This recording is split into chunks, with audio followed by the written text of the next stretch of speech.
Bon, me revoici dans mon décor initial. Je pense que je vous ai fait voyager un petit peu avec les Pixel Pro et Pixel Pro XL, les Pixel 9 Pro et les Pixel 9 Pro XL. Vous avez été beaucoup à me demander si j'allais tester le Pixel 9. Il est ici dans ma main avec la Pixel Watch 3. On va voir ensemble qu'est-ce qu'il vaut. Est-ce un bon smartphone? Est-ce un excellent smartphone? C'est parti.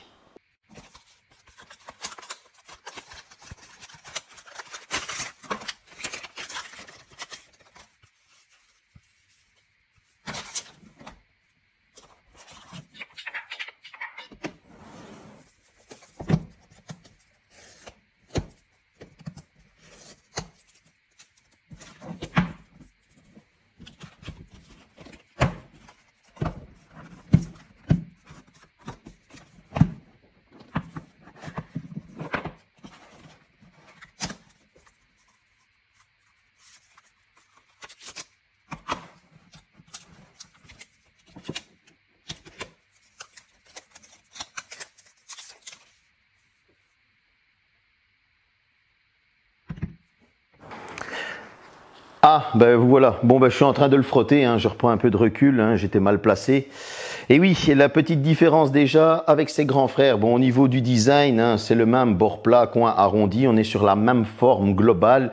Mais à l'arrière, vous allez avoir du brillant, comme vous pouvez le voir ici. Je vous le rapproche, vous voyez, c'est assez brillant. Et qui dit brillant, dit trace de doigt. Moi, j'ai une coque en verre. Pourquoi vert? Parce qu'en fait, c'était celle que je trouvais qui était assez stylée. Donc voilà. En tout cas, niveau du design, les capteurs photo à l'arrière, il en manque un. On en retrouve deux, mais on a la même forme.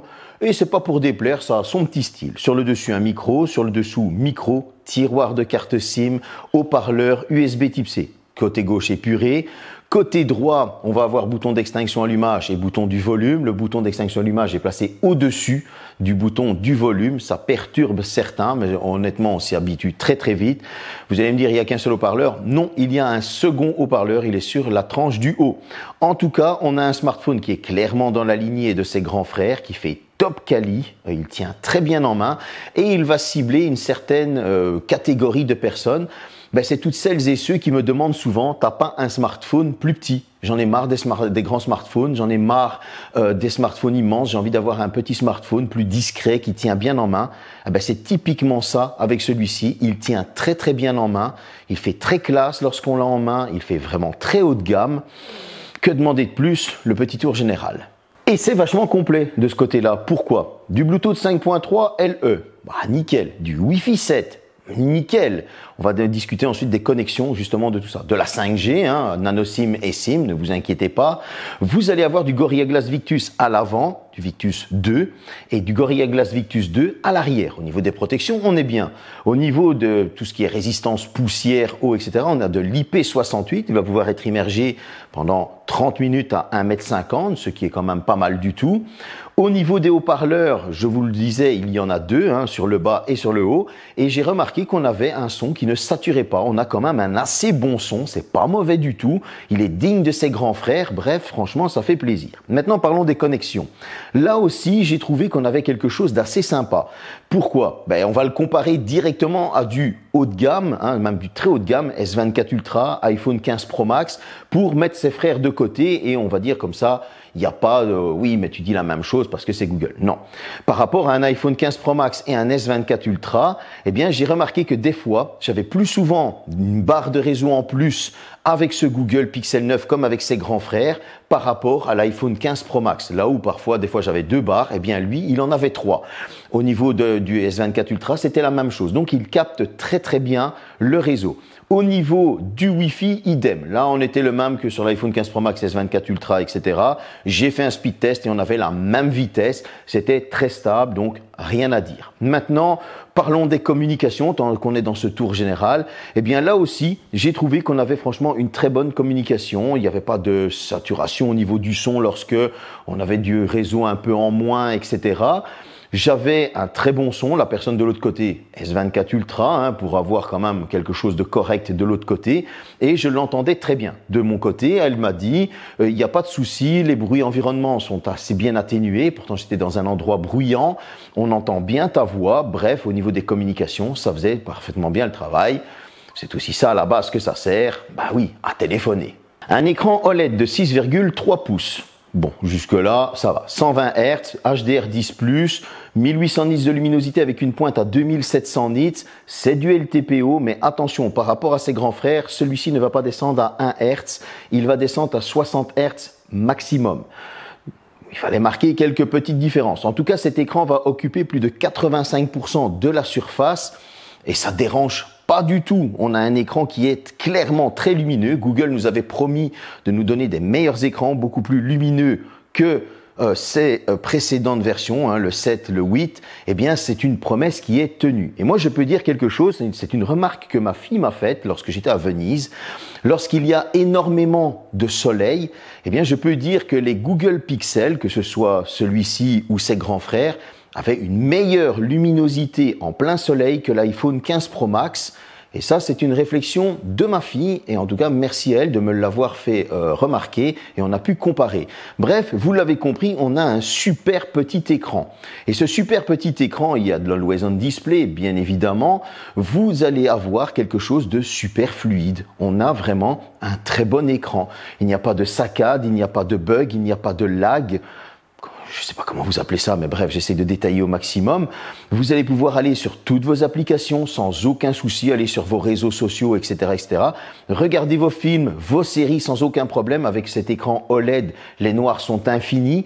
On a une très bonne colorimétrie, hein, donc c'est vraiment très juste. Il n'y a pas de saturation, il n'y a pas de surexposition de couleurs qui pourrait nous dégoûter hein, de certains trucs. Des fois, c'est trop vert, des fois, c'est trop rouge. Ici, pas du tout. On a vraiment un écran qui est très agréable et pour ceux qui le réclament, qui est utilisable à une main.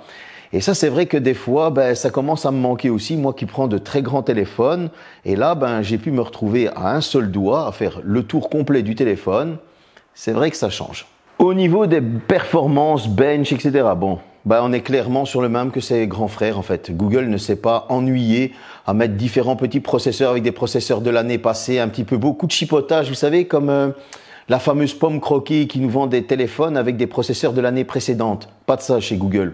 On vous met directement le processeur de l'année. Certes, certains vont critiquer, ce n'est pas un Snapdragon, ce n'est pas... Oui, peut-être. Mais en tout cas, Google l'a parfaitement optimisé pour pouvoir être utilisé en photo, tous les jours, en jeux vidéo, et c'est pas pour déplaire. Alors, ceux qui me sortent qu'il faut minimum 2 millions au bench pour pouvoir jouer, j'ai envie de te dire... Comment ça se fait que mon S21 Ultra qui sortait moins d'1 million au bench fait toujours tourner Fortnite sans aucun souci en 60 fps?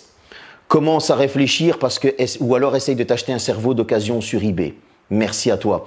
Donc comme ça, ainsi, j'ai remis les choses à leur place. Bref, on retrouve un Tensor G4 comme ses grands frères, un GPU Mali G715MC 7, j'allais oublier, comme ses grands frères. Vous allez avoir 128 Go de stockage jusqu'à 512 Go de stockage en UFS 3.1, comme ses grands frères.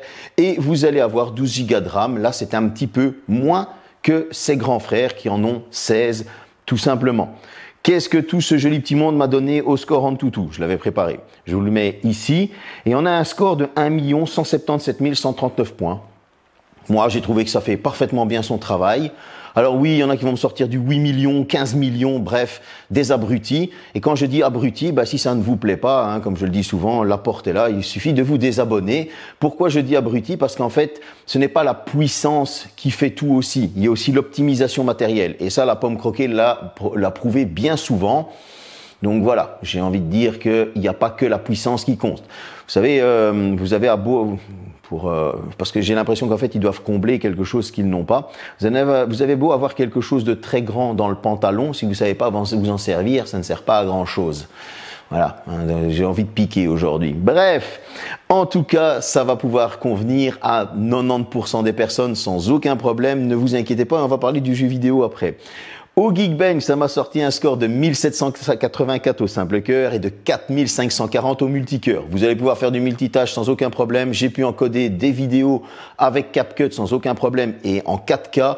Et il a fait le travail. Attention qu'en Full HD, il n'y avait pas de problème. En 4K, il chauffait un petit peu quand même, je tiens à le préciser.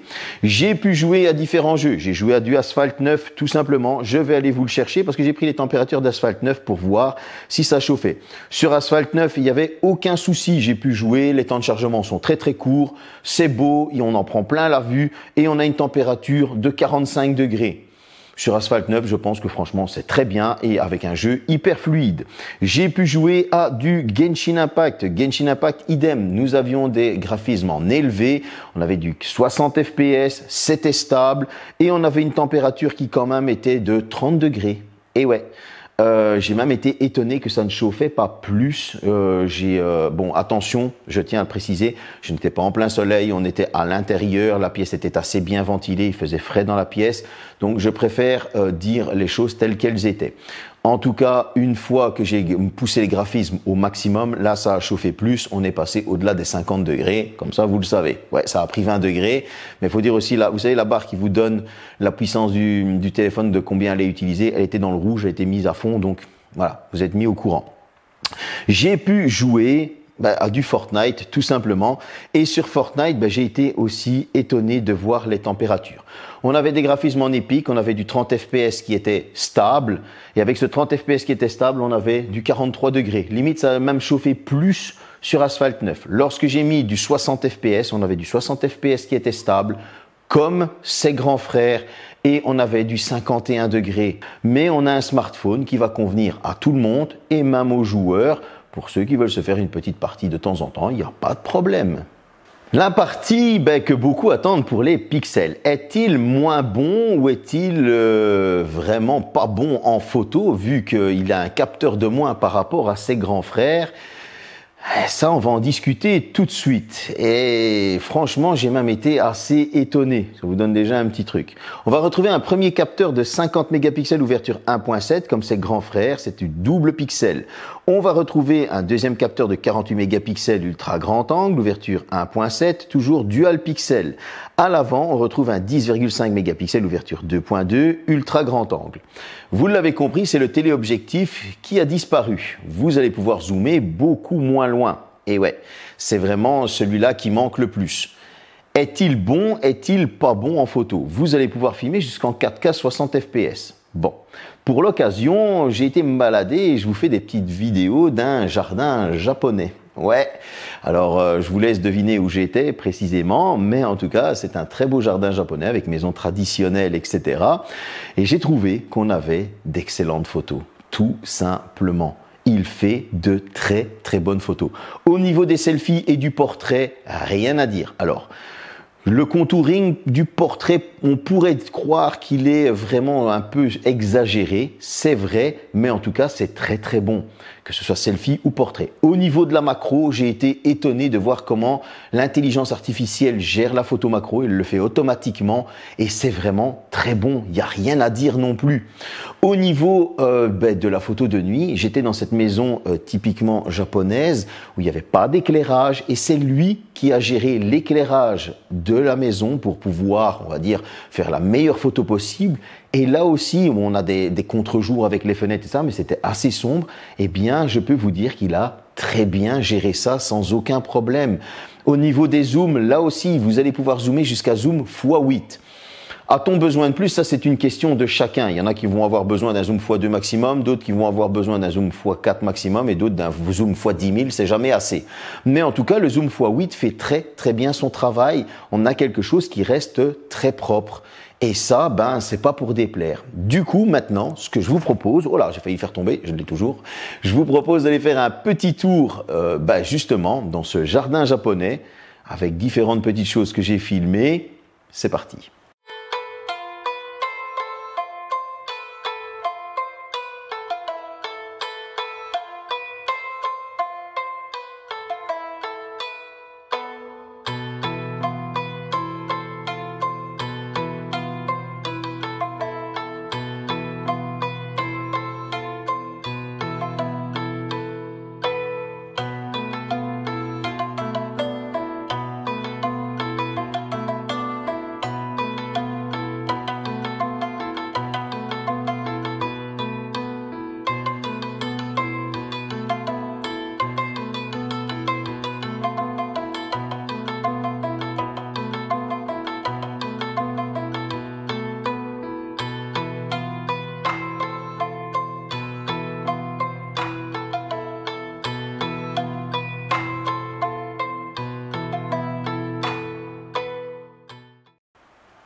J'espère que cette petite visite vous a plu. Comme vous avez pu le voir, c'était assez beau. Maintenant, dites-moi ce que vous en pensez dans les commentaires. Moi, je trouve qu'en tout cas, en photo, il se débrouille très très bien. En vidéo aussi.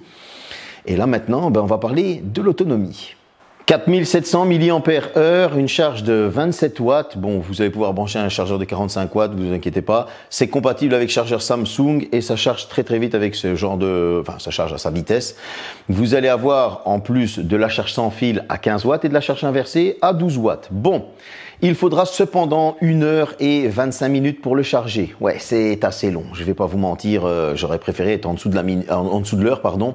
Donc voilà, ça c'est assez long. On va peut-être le mettre dans les défauts quand même, ce truc. Mais en tout cas, une chose que j'ai remarqué, c'est qu'en utilisation, il aura tenu 17 heures et 20 minutes. Et ça, pour moi, c'est juste topissime parce qu'on a quand même une petite batterie, on a un très bon smartphone. J'ai eu une utilisation assez intensive et 17 heures et 20 minutes, c'est pas mal du tout. En utilisation plus, on va dire, modérée, j'aurais tenu ma petite journée et 3 heures supplémentaires. Ce qui n'est pas beaucoup plus, mais en tout cas, on a quand même une autonomie qui est confortable de la journée. Vous lui remettez un petit coup de charge si vous devez repartir, le temps que vous prenez votre douche, etc. et vous êtes reparti pour quelques heures sans aucun problème. Il tiendra jusqu'au petit matin.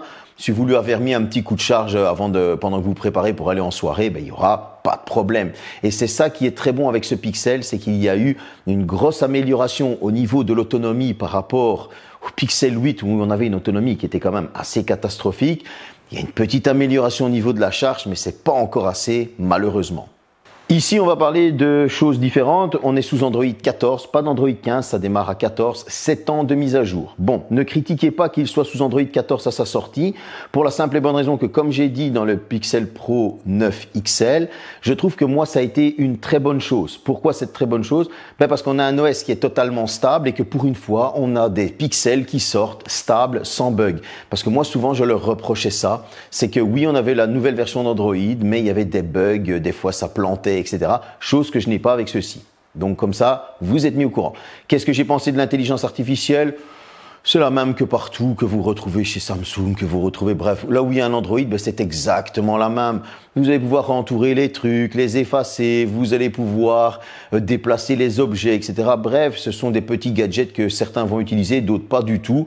Moi, ce que j'aime bien, c'est Gemini. Bon, attention qu'il faudra encore vous géolocaliser aux US pour pouvoir l'utiliser comme vous en avez envie, pour la simple et bonne raison que oui, c'est pas encore disponible en Europe. Deuxième petit mauvais point, mais en tout cas, ça fait bien son travail parce que j'ai pu l'utiliser quand même en français. Troisième petit truc que je vais parler, c'est leur coque. J'en ai pas parlé dans les autres, mais ils ont des coques de malades. Je vous promets, ils ont des coques franchement hyper quali. C'est hyper agréable en main, ça protège hyper bien le téléphone. Alors c'est pas de la pub, il y a du Nubuck à l'intérieur, un petit peu comme les autres années, mais franchement leur coque, ça mérite une petite mention spéciale. J'avais envie de le dire. Franchement, ça, c'est chapeau. Du coup, je l'ai mis dans sa coque pour faire notre petite conclusion. On est sur un tarif à 899 €, 899 € sur Amazon, en version 128 Go, comme ici, tout simplement. Qu'est-ce que j'ai pensé de ce téléphone? Premier défaut, la charge qui est quand même encore et toujours lente. C'est vrai qu'elle a été améliorée, mais on pourrait avoir quelque chose d'un petit peu mieux. Ça nous aurait fait du bien, je vous mens pas. Maintenant, une petite chauffe, ça je vais le citer, lorsque j'encode en 4K. Parce que j'ai remarqué qu'il y avait ça sur CapCut, ça chauffait un petit peu. Donc voilà. Maintenant, si on doit prendre d'autres défauts, certains vont me dire oui, l'intelligence artificielle va être payante. J'en sais rien. Ils se sont pas étalés là-dessus. Mais l'intelligence artificielle, oui, non, peut-être. Voilà, c'est le truc à la mode du moment. Moi, en tout cas, ce que je vais retenir et que je vais vraiment mettre en défaut, c'est quoi? C'est que on n'a pas l'intelligence artificielle, on va dire vocale, le Gemini, etc., qui est directement disponible à sa sortie en Europe. Et ça, c'est bien dommage. Ça, pour moi, c'est franchement, c'est franchement un no way. Pourquoi? Parce qu'ils en ont parlé à leur truc et on aurait dû l'avoir aussi. Voilà, le taf aurait dû être fait. À côté de ça, excellent smartphone. On a un design qui est top. On a quelque chose d'hyper quali qui fait vraiment classe. On a un smartphone très performant. On a un smartphone avec des photos sublimes. On a un smartphone avec un super écran. On a une autonomie qui a été vachement améliorée. Et certains vont me dire, oui, mais il tient pas 25 heures, 30 heures, 2000 heures, parce qu'il y en a, ils sont jamais contents. Ils voudraient payer un smartphone 100 balles et tout avoir. Moi, je trouve que c'est un très bon smartphone au niveau de l'autonomie, même si sa charge peut être encore améliorée. Bref, vous l'avez compris, ce Google Pixel, c'est vraiment de la balle. Si je dois lui mettre une note, et ça, je rigole pas, pour ce petit Pixel 9, souvent je suis très sévère, mais lui, il mérite clairement un 10 sur 10. Je vais pas me foirer. Je peux vous dire que lui mérite un 10 sur 10. Quand on voit qu'on est à 8,99, on est à moins de 900 €, qu'on a un smartphone, oui, certains vont me dire c'est cher, je peux avoir ci, je peux avoir là. Ok, mais on a une photo qui est qualitative, une vidéo qui est qualitative, un superbe écran, on a un smartphone qui tient bien en main, une bonne autonomie, bref, je me répète, mais pour moi, merci Google. Ça, c'est vraiment le Pixel qu'on attendait, celui qui fait haut de gamme, et c'est un 10 sur 10. La suite arrive, vous allez avoir, je ne sais pas où il est, je ne sais pas où je l'ai mis, ah il est là-bas. Vous allez avoir la vidéo du Pixel 9 Pro Fold, je ne sais pas comment il dit, ou Pixel Fold, je ne sais plus comment il se dit, mais en tout cas il est là, ne vous inquiétez pas. Et puis vous allez avoir du Motorola H50, H50 Neo et plein de choses qui arrivent. Allez, salut!